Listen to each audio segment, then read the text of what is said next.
SHARPE'S Trafalgar by Bernard Cornwell. Read by Rupert Farley. Chapter 1.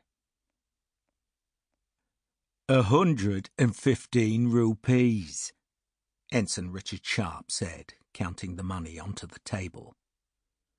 Nana Rao hissed in disapproval, rattled some beads along the wire bars of his abacus, and shook his head. 138 rupees, Sahib.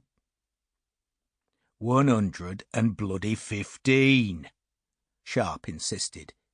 It were £14, 7 shillings and threepence halfpenny.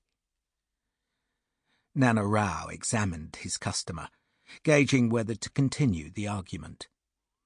He saw a young officer, a mere ensign of no importance, but this lowly Englishman had a very hard face, a scar on his right cheek, and showed no apprehension of the 2 hulking bodyguards who protected Nana Rao and his warehouse.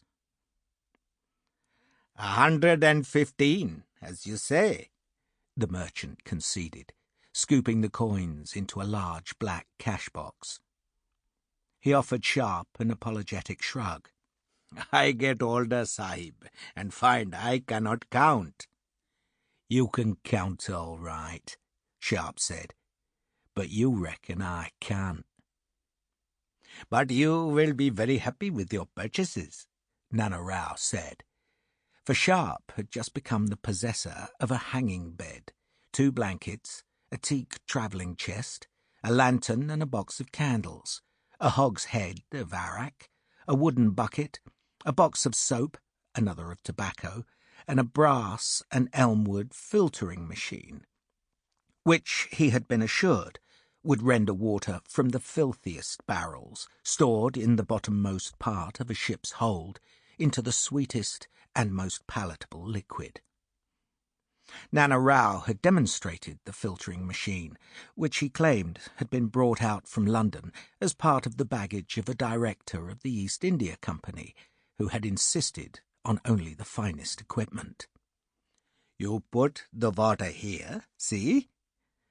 The merchant had poured a pint or so of turbid water into the brass upper chamber.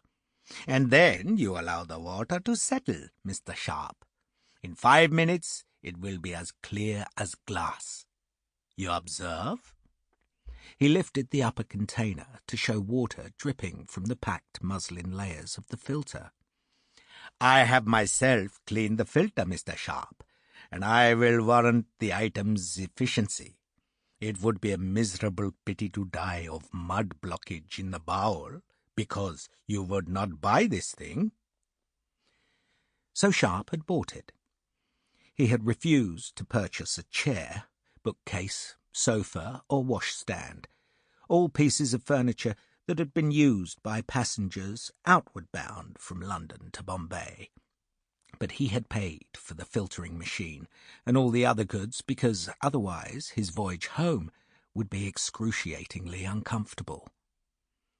Passengers on the great merchantman of the East India Company were expected to supply their own furniture. Unless you would be liking to sleep on the deck, Sahib. Very hard, Nana Rao had laughed. He was a plump and seemingly friendly man, with a large black moustache and a quick smile.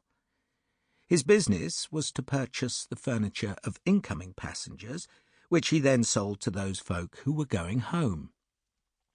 You will leave the goods here, he told Sharpe, and on the day of your embarkation, my cousin will deliver them to your ship.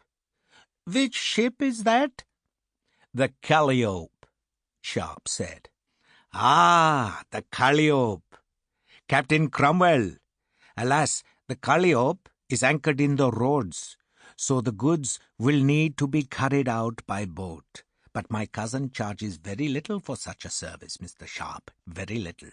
And when you are happily arrived in London, you can sell the items for much profit.